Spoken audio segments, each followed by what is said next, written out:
Welcome to Bríx Forge. This is where the weekly Rising Report is tempered into clarity. We explore constraint, transition, and the mechanics of change, without cushioning, performance, or false comfort. Recognition often arrives without ceremony. There is no single moment where everything breaks. Instead, the effort required to keep certain things in place becomes noticeable. What once felt manageable starts to feel tight. What once justified itself begins to ask for more energy than it returns. This isn't collapse, it's exposure. Something has shifted beneath the surface, and you can feel where support has thinned. Not dramatically, not urgently. Just enough that continuing as before now requires conscious compensation. That awareness changes the equation. Once seen, it cannot be unseen. Recognition. The first movement is simply admitting what you already know, not what you think you should do, but what no longer holds cleanly. Roles, routines, relationships, explanations, anything maintained primarily through effort rather than coherence, begin to reveal their cost. It rarely announces itself cleanly.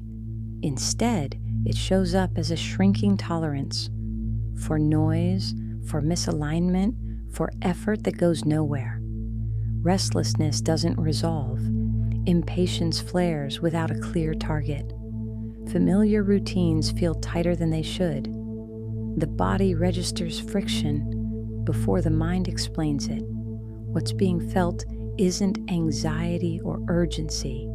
It's misalignment asking to be acknowledged. Nothing is being asked of you yet except honesty. The quiet acknowledgement that staying the same would require more self-betrayal than you are willing to offer. Reluctance. This is the point where clarity meets gravity, where knowing does not immediately translate into movement. Comfort pulls harder than intention, not because it is right, but because it is familiar. What surfaces here isn't indecision, it's attachment. Familiarity offers predictability, even when it restricts movement. Letting go means stepping into uncertainty, and the nervous system resists that by design. There is nothing pathological about this pause. It's how the system tests risk. The mind begins to negotiate. It weighs pros and cons. It imagines worst-case outcomes. It searches for a version of alignment that doesn't require disruption. This isn't weakness, it's assessment. A quiet accounting of whether the discomfort of change outweighs the ongoing strain of remaining. For many, this is where things stall. Comfort reasserts itself, and misalignment is tolerated in exchange for familiarity. The cost is rarely paid all at once.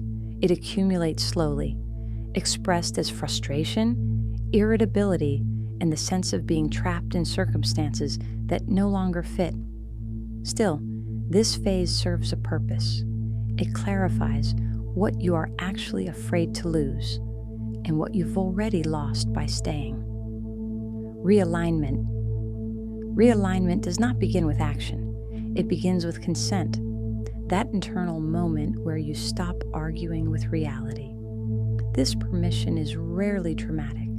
It doesn't arrive as certainty or a plan. It shows up as a quiet shift, the end of internal negotiation, the moment you recognize that comfort is no longer neutral, and that alignment, however inconvenient, carries less cost over time.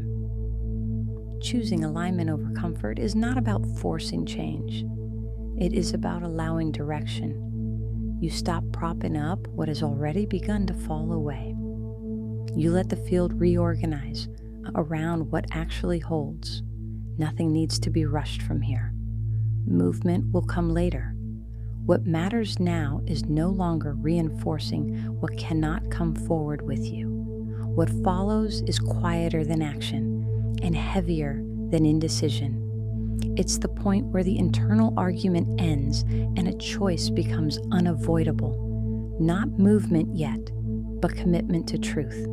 What you choose here sets the conditions for everything that comes next. This isn't about bravery or resolve. It's about coherence, about redirecting effort away from maintaining what isn't true and toward building something that can actually hold. The work ahead may ask more of you, not less, but it will no longer require you to fracture yourself in order to stay comfortable. This week is not about making the leap. It is about stepping out of the argument. What happens next will follow naturally once that choice is made. Bríx Forge publishes weekly. Subscribe if you're done fighting the field and ready to work with it.